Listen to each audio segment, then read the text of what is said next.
рассказываю о себе. Те знают, что когда-то очень давно я работала в казино. Я работала крупье в течение 2 лет. И, конечно, это был потрясающий и незабываемый опыт. А недавно меня в очередной раз попросили рассказать, как я работала, как устроена внутренняя жизнь казино со стороны работников,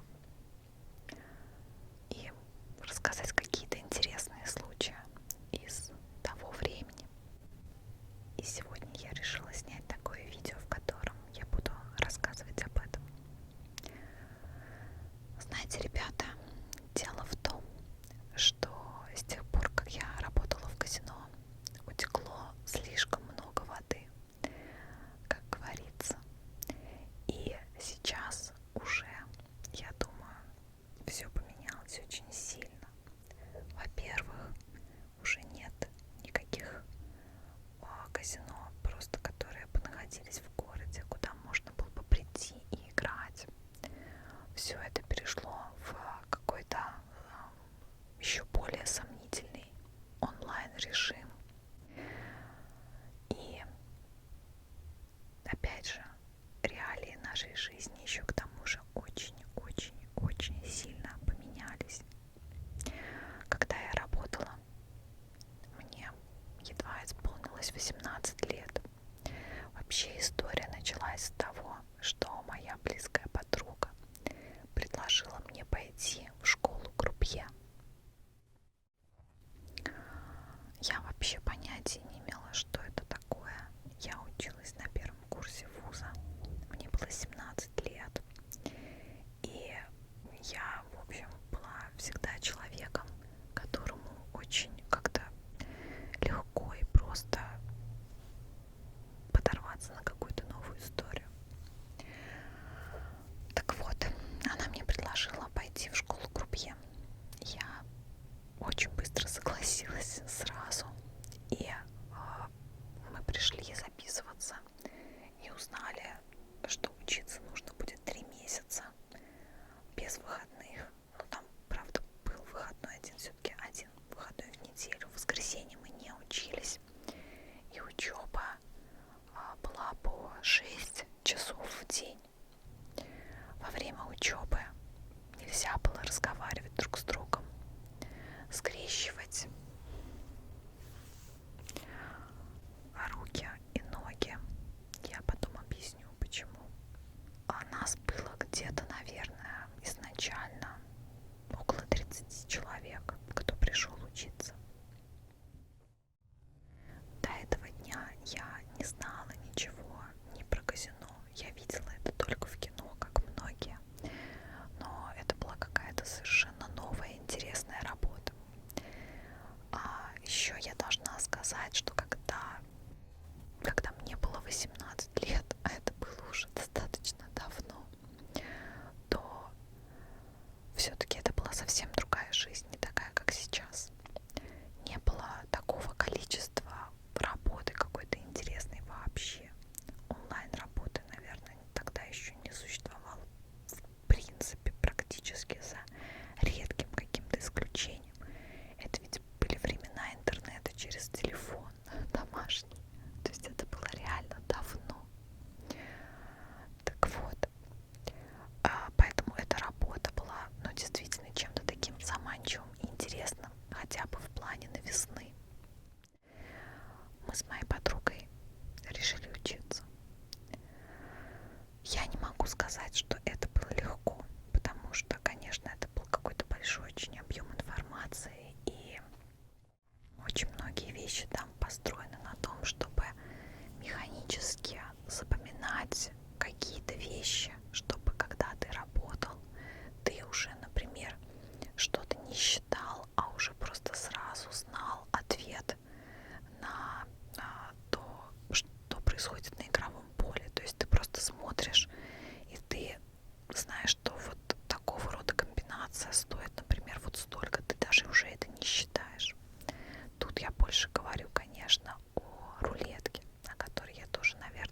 человек, ну примерно так, как я сказала, из 30 с чем-то. И все мы остались работать, все 12 человек. Почему нельзя было скрещивать руки и ноги? Ну, хотя бы потому, что когда ты уже работаешь крупье, то нужно за столом было стоять очень ровно, полностью прижавшись. Ну, я показываю здесь, но на самом деле это гораздо ниже, бедрами к столу, к игровому. То есть не должно было быть никакого даже самого маленького зазора. Карманы должны были быть зашиты, если они есть на брюках у мальчиков, которые там работали. Девочки всегда работали в юбках. В юбках, в жилетках, в папочках, в белых мужских рубашках и на каблуках, в черных туфлях. Да, это было тоже обязательно. Волосы должны были быть либо убраны, либо они должны быть короткими, чтобы их не убирать. Короткие ногти без лака. То есть ничего не должно было как-то отвлекать от игры. Так вот, скрещивать руки и ноги было нельзя, потому что это, ну скажем, такой показатель того, что человек что-то прячет. Возможно, он спрятал карту или фишку, или еще что-то. То есть мы максимально должны были быть, ну, скажем, открыты для того, чтобы было видно, что ты ничего не прячешь, что не происходит никакой игры на руку. Так вот, получается, что вот мы закончили учебу, и мне еще было тогда 17 лет. Я помню, что это была зима, а день рождения у меня зимой, и, наверное, оставалось где-то месяц до моего дня рождения. И мы пришли на работу, и тогда, так как я была еще несовершеннолетней, меня не выпускали именно играть. Но я могла выходить в зал, например, и собирать фишки на рулетке. Это называется чиповать фишки. Вот, перебирая пальцами быстро, быстро, быстро. Это самое, наверное, первое, чему мы учились в школе крупье, это чиповать фишки подолгу, помногу. Сама смена обычно строилась таким образом, что мы приходили либо к 8 утра, но даже раньше, где-то, наверное, к половине 8 утра, и работали до 8 вечера. Если вечером, то, соответственно, где-то к половине 8 вечера и до 8 утра. Рабочие смены наши были день, то есть с 8 утра до 8 вечера, потом 2 ночи и 2 выходных. Но, конечно, это был неполноценный первый выходной, ты высыпался за все то время, пока ты работал. К тому же многие учились и, соответственно, сразу после работы шли на учебу. Это все равно было весело. Я сейчас бы уже не согласилась бы ни за что, ни за какие, наверное, деньги на такую работу, на ночную, потому что это вредно. Но тогда это было вот прям действительно весело и забавно. В дневной смене нас было 12 человек, примерно 10-12. В ночной было 2 смены, то есть примерно, наверное, около 20 человек. Но потому что были заняты обычно практически все столы, а в нашем казино, в котором я работала, там было где-то раз, два, три, 4, наверное, покера, 2 блэкджека и 2 рулетки. За каждым столом должны во время игры находиться один дилер или крупье и один инспектор. Это человек, тоже крупье, который наблюдает за игрой, и с его разрешения происходят все выплаты. То есть, например, пришел игрок, он хочет играть в блэкджек. Для него из помещения для персонала вызывают 2 человек. Это инспектор, который будет сидеть рядом и наблюдать за игрой. И, собственно, крупье-дилер, который будет играть в течение 20 минут. Потом на его место встает инспектор, который становится дилером. А на место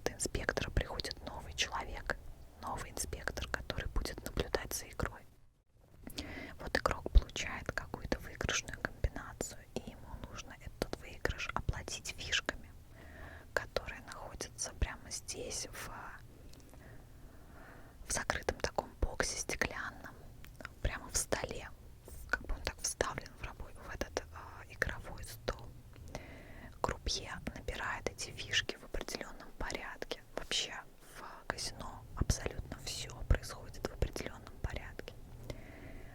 Набирает, раскладывает тоже в определенном порядке на столе.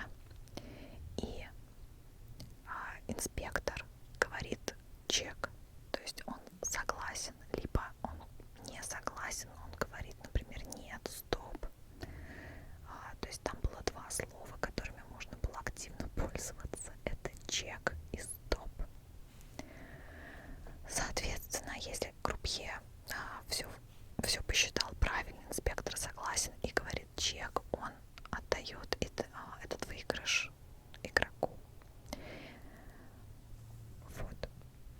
Когда мы приходили на работу, у нас собирали мобильные телефоны в коробку, мы складывали и их выносили из помещения для персонала, потому что строго-настрого было запрещено общаться как-либо с игроками.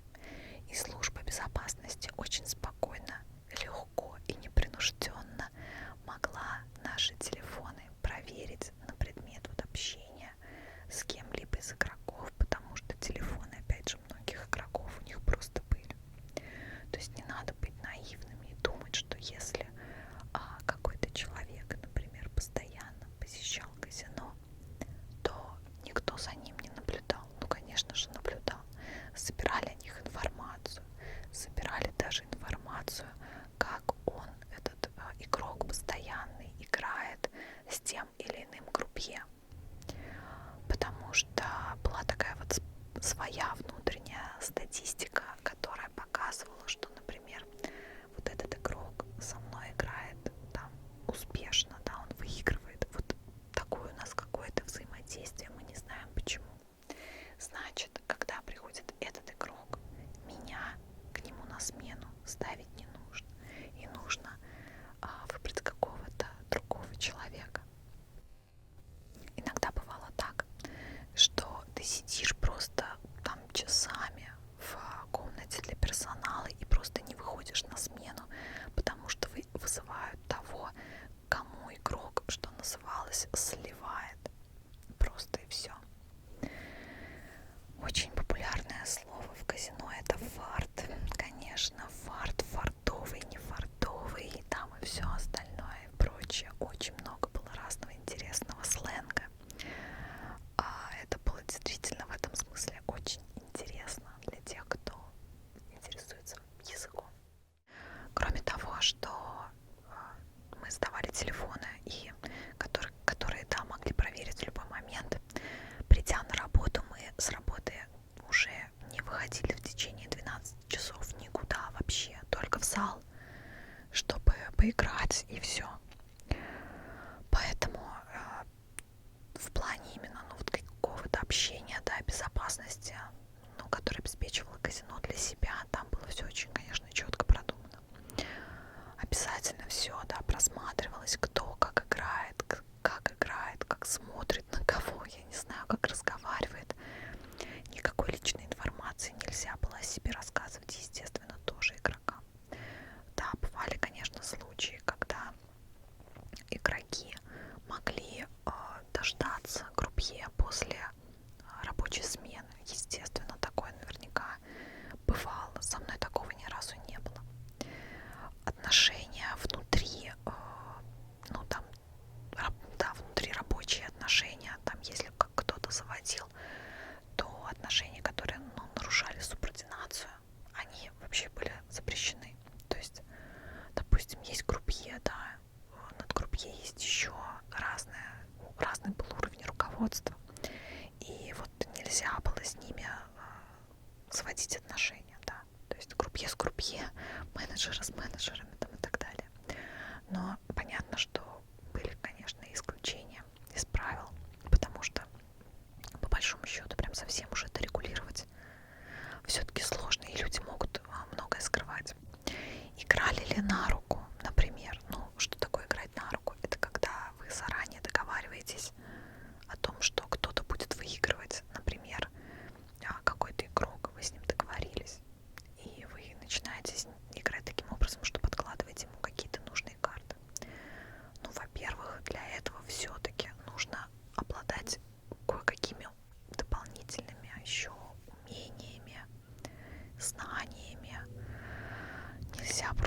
взять и раздать, не знаю, каре, если ты этого не умеешь делать. Вот, это тоже нужно было этому подучиться. Вот.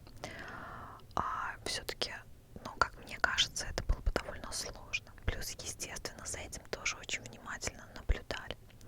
Каждый раз, когда заканчивалась игра, крупье брал новую колоду карт и с ней шел уже за стол. Соответственно, очень сложно, ну, что-то подмешать, замешать. Не знаю, если только, например, как-то кто-то грабил карты.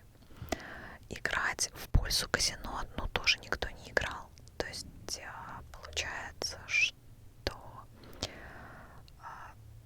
мы выходили на смену и уж как играли, так играли. То есть бывали дни, когда проигрывало казино тоже большие очень суммы. Просто это вот то, что называлось большой-большой нефарт. Особенно на рулетке могли уходить прямо огромные колоссальные суммы.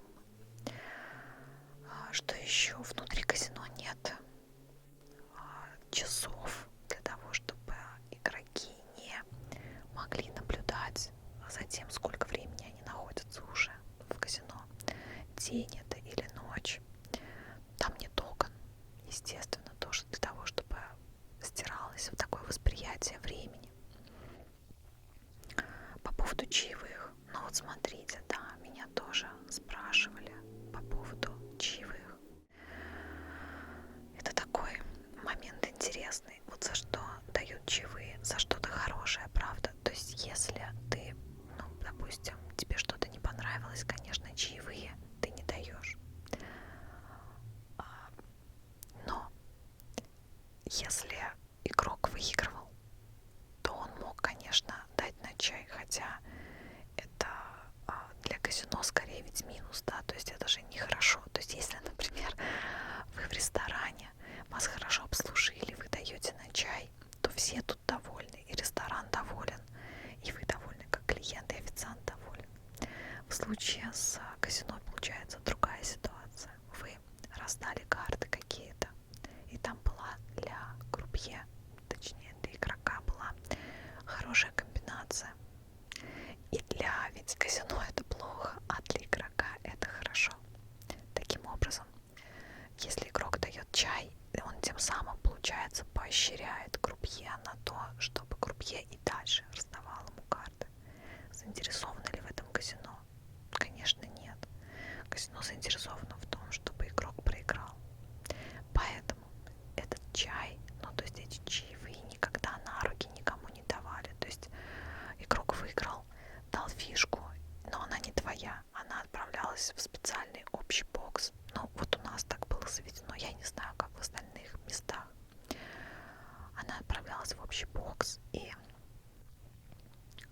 потом в конце месяца эти чаевые или не эти, ну я не знаю там сколько, какие, откуда брали там эти деньги, их как-то распределяли произвольно, распределяли вот реально из разряда кому кто понравился. Ну то есть вот ты нравишься руководству и тебе дали большой чай, ну это как бы типа премия за месяц, просто она так называлась. То есть была зарплата в зависимости от того, какую ты занимаешь категорию. У нас было 6 категорий, и самая высшая категория инспектор. То есть ты начинал с стажера, потом ты поднимался, там 6-я категория, 5-я, 4-я и так далее. И в конце концов ты мог стать инспектором. Когда я увольнялась, я проработала 2 года, у меня была 3-я категория. Но я проработала далеко не дольше всех. То есть те люди, которые там работали по 4 года, у них, конечно, уже были высокие категории. От этого, да, зависела зарплата. А как категории повышали, то есть как ты мог поднять свой уровень? Ну, во-первых, у нас каждый месяц были такие специальные тесты. Во-первых, понятно, что еще в течение ну там долгого времени, там пока ты играешь, допустим, там каждый день ходишь на работу, наблюдают, как ты работаешь, опаздываешь ты на работу или нет, спишь ты или нет на работе, потому что спать было нельзя вообще ни при каких условиях, ну то есть никогда. За это, ну вообще за все штрафовали, за опоздание, за сон, за неопрятный вид, за шум в комнате для персонала.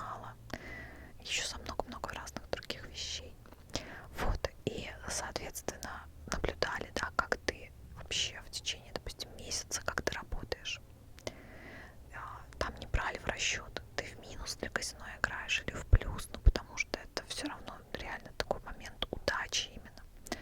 Но если ты работаешь некрасиво, и это имелось, ну, реально очень важно было работать красиво, красиво расставать карты, красиво работать на рулетке, красиво на рулетке зачищать поле, красиво на рулетке, например, вывозить фишки. Ну, в общем, именно такая эстетика.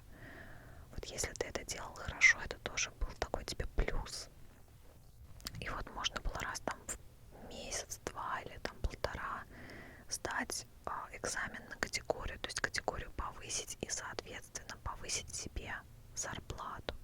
Ну, там были всякие тесты именно вот на умение, на такую вот красоту работы, на счет, естественно. То есть надо было хорошо уметь считать, это обязательный атрибут работы крупье. То есть надо было в уме складывать всякие сложные цифры, быстро умножать на нецелые числа, на полтора, на 2,5. То есть это делается, когда идет большая игра на рулетке, и тебе надо очень быстро объявить всем, сколько кто выиграл, а там может быть вот прям полностью засыпано поле.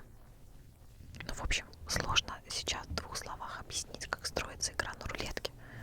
Но нужно сказать, что когда выпадает какое-то число, выигрывает не только это число, но и те фишки, которые как-либо этого числа коснулись, там просто разные коэффициенты. Соответственно, тебе надо очень быстро посчитать. И не всегда бывает так, что игрок играет фишкой, которая стоит, допустим, одну там какую-нибудь условную единицу. Она может стоить 2,5 условные единицы, 3,5, не знаю, полторы, сколько он скажет. И тебе надо это помнить и, соответственно, его коэффициент умножать вот на какое-то такое число. И это делать надо молниеносно. Ну, то есть это надо делать было настолько быстро, что ты только смотришь на комбинацию, ты ее фиксируешь, и ты тут же выдаешь результат первому игроку, второму, там, не знаю, третьему, десятому, что вы столько выиграли, вы столько, там, и так далее. Это все имело тоже значение для того, чтобы тебе платили зарплату больше.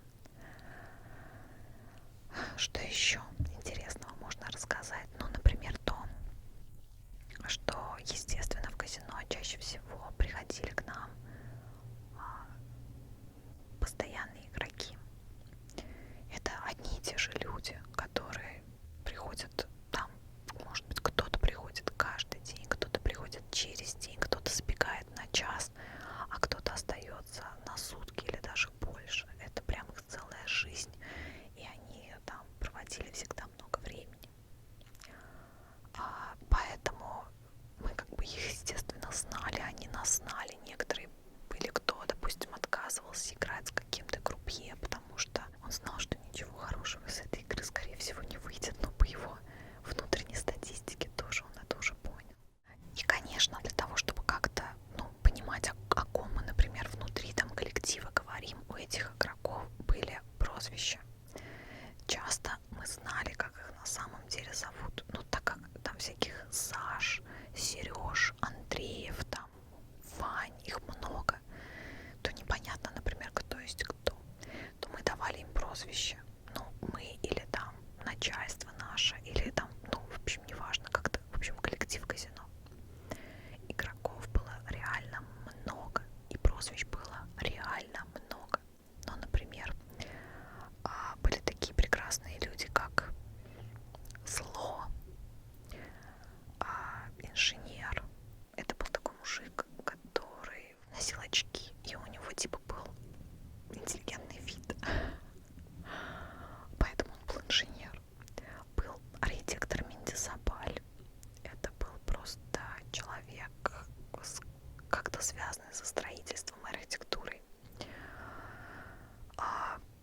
Был, помню, аудитор по прозвищу Стрит, но это такое название комбинации в покере. Это была его любимая комбинация. Женщины, которые приходили к нам, их было довольно мало. Но если они приходили, это тоже были такие постоянные игроки. Например, была женщина по прозвищу Куриные губки. Ну, у нее были такие тонкие вытянутые губы. Был игрок, который играл, я помню, треке по прозвищу Бешеный Деннис. Еще был игрок Кожаные штаны, потому что он ходил в кожаных штанах, бледный. И вот я помню, был такой человек по прозвищу Бегущий против ветра, потому что у него волосы были вот так вот назад. И это было смешно. Ну, то есть это выглядело как, например, нам объявляют, что нужно выйти на какой-то покер, да, кто-то пришел и говорят, например, вот там Наташа и там Таня, идите на покер. Ну, а ты должен все равно как-то морально подготовиться, то есть ты должен понимать, с кем ты будешь играть, это важно. И говоришь, а кто пришел? И тебе говорят, ну, допустим, инженер пришел. Ты такой думаешь, инженер, нормально, он там не будет тебя парить. Ну, то есть он будет нормально себя вести. Потому что, естественно, были разные ситуации. У меня были всякие случаи, но не слишком такие какие-то ужасные, но все равно достаточно тревожные, когда там были какие-то угрозы, но это вообще было просто миллион случаев. Но когда, например, я помню историю, это была такая ночь, наверное, пятница, потому что было много людей, и пришли игроки непостоянные, но просто известные. Это были хоккеисты команды Акбарс казанской. Вот, и один игрок достаточно много там проиграл, и он еще был такой не очень трезвый, и он меня просто вот схватил вот так за руки и вытянул на себя, как бы на середину стола. Вообще, там, естественно, есть охрана, это очень все четко, за этим всегда следили, то есть тут же там сбегаются люди, ну, как бы помогают тебе, этого игрока блокируют, куда-то сразу сплавляют, ну, в общем, все так по-серьезному. Но да, вот были такие ситуации, и, ну, а так на словах, конечно, было очень много чего сказано. Безусловно, эта работа меня сильно в жизни закалила. Это 100%.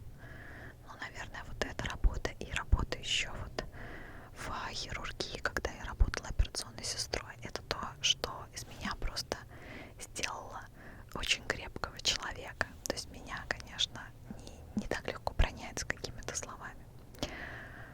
А в плане каких-то больших выигрышей и проигрышей меня тоже спрашивали. Конечно, это все было. Были огромные выигрыши и были огромные проигрыши. Но я вообще очень большой не сторонник и противник вообще азартных игр, потому что они настоящее зло, это понятно. И мне очень вообще вся эта тема не близка в плане именно того, чтобы там самой играть. Но я считаю, что если человек играет и он хочет, то он должен понимать очень важную вещь. Надо уметь вовремя уходить. Это самое главное. Когда тебя прет, не жди, ну вот в азартных играх, да, что это будет продолжаться бесконечно. Очень скоро наступит момент, когда просто переключат, и ты реально останешься в большом-большом проигрыше. Это точно всегда так работает. И дальше ты будешь ждать только момента, когда переключат снова, и будет новый виток выигрыша. Но это может и не произойти. Я видела это много-много раз. Или если это происходит, то уже слишком поздно.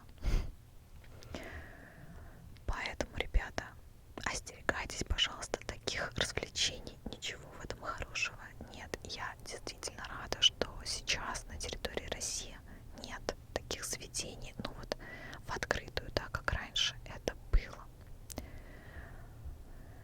Я хотела, может быть, еще о чем-то рассказать, но мне кажется, что видео и так получилось достаточно длинным. И, безусловно, можно еще долго рассказывать о том, как все там было устроено, принято, как было весело иногда совсем не весело, а грустно. Но я проработала там 2 года, и я рада такому опыту. Это было действительно сильно, мощно, круто, интересно и незабываемо. Вот я помню это до сих пор. К сожалению, я не смогу снять видео с рулеткой, чего бы я бы очень хотела, потому что это действительно эффект